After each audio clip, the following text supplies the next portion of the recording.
단팥빵이 그게 제일 맛있네. 네, 그래. 몰빵 투표로 심판합시다 여러분. 민주당을 포함하여 또 조국혁신당을 포함하여 범민주 진영의 파이가 커졌습니다. 더불어민주당이 만든 비례정당은 더불어민주연합이다. 분명한 말씀을 드립니다. 지금 이재명 대표가 좀 거리를 둔다는 얘기가 있는데 전 거리를 잘 못 느끼겠습니다. 자, 이번에는 비례정당 얘기를 나눠보겠습니다. 이번에 선관위에 등록한 비례정당만 38개가 된다고 하는데 그중 돌풍을 일으키고 있는 정당이 바로 조국혁신당입니다. 최진봉 교수님, 민주당으로서는 또 조국혁신당에 대한 돌풍이 커질수록 고민이 많아지지 않을까요? 뭐 그럴 수 있죠. 왜냐하면 아무래도 이제 민주당을 지지하는 분들의 표가 비례대표 투표에서는 조국혁신당으로 넘어갈 가능성이 있기 때문에 그래요. 그건 뭐 분명히 현실이고요. 민주당 입장에는 더 열심히 그러다 보니까 이제 이재명 대표도 거리 두는 듯한 모습을 보이는 거예요.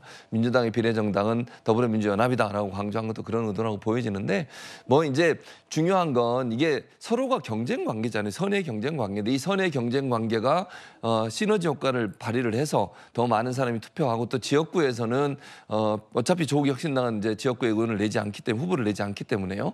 그곳에서는 민주당을 지지할 수 있도록 하는 그러니까 투표율을 좀 더 높일 수 있는 특히 이제 민주당을 지지하는 성향, 진보적 정치 세력을 지지하는 성향을 갖고 있는 분들이 더 많이 투표에 나올 수 있도록 하는 그런 전략으로 활용을 해야 될 텐데 어쨌든 비례정당에서는 경쟁을 할 수밖에 없어요. 그건 뭐 불가피한 상황이고 저는 개인적으로 어쨌든 민주당의 그 비례대표 정당 투표 지지율은 좀 떨어질 수밖에 없는 구조다. 다만 그것이 플러스 마이너스에서 전체적으로 도움이 되는 방향으로 가야 될 텐데 그게 이제 뭐 경쟁 관계가 되다 보니까 서로 거리두기를 하고 조국혁신당의 조국 대표 입장에서는 민주당과 함께 가는 모습을 보여야만 지지율이 계속 끌어올릴 수밖에 없어요. 이 두 가지의 딜레마가 서로 다른 발을 하는 요소가 되지 않나 이런 생각이 듭니다. 네, 그런데 지민 비조 그러니까는 지역구는 민주당 또 비례는 조국혁신당을 외치던 조국혁신당이 최근에는 비조 지민을 밀고 있습니다. 자, 박상규 의원님 지지율의 영향일까요? 그렇죠.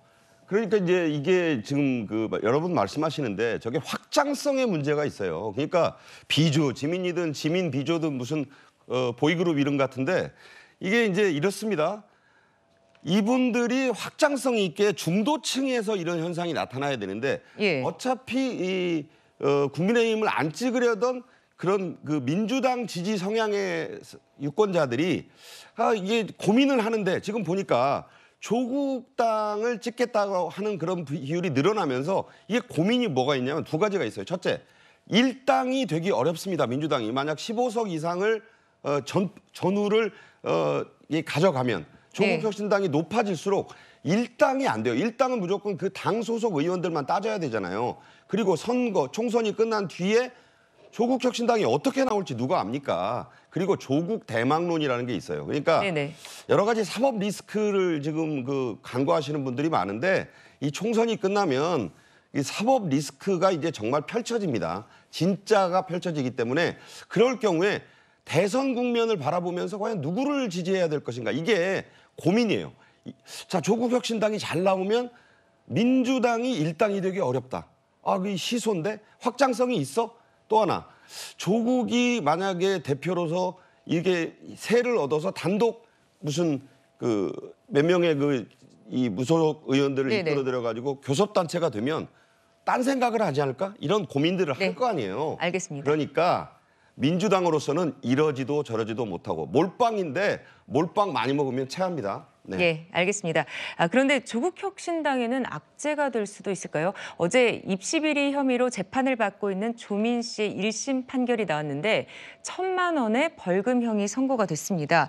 그리고 또 조국 대표를 비롯해서 재판을 받거나 수사 중인 비례 후보들이 많이 있는데 자, 이현종 의원님 어떻게 보십니까? 그러니까 조국 대표 일가족이 다 이제 형사적인 어떤 지금 일단 처벌을 받은 거 아니겠습니까? 예. 그 동생도 있고요. 여러 하여튼 전체가 보면 이 일가족이 이번 여러 가지 입시 비리나 또 여러 가지 혐의로 인해서 사실 혐의를 인정을 받았기 때문에 특히 어제 조민 씨의 판결문 중에 의미 있었던 게 뭐냐면 벌금 원래는 이제 이 집행유예형이 이제 구형이 됐었는데 벌금 1천만 원만 선고한 이유도 조민 씨 같은 경우는 본인은 그냥 이 자체를 행사만 했다. 즉 이걸 조작한 사람은 부모다라는 게 이제 판사의 이야기예요. 네. 그렇다면 조국 대표가 지금 이제 대법원 판결을 앞두고 있지 않습니까? 그러니까 여기에 변수는 별로 없어질 것 같다라는 생각이 드는 거거든요. 왜냐하면 이번 이 법원 심리에서도 결국 이제 그걸 인정해 줬기 때문에 그런 결론이 나온 것 같고, 특히 이번에는 이제 공소가 너무 무리하다 이런 지점을 지적을 했습니다. 그렇지만 법원에서는 공소가 무리하지 않다라는 지적을 했기 때문에 예. 검찰에서 뭔가 이 일가족을 뭐 탄압하기 위해서 조민 씨까지 이제 지금 기소한 거 아니냐라는 그런 지적이 있었지 않습니까?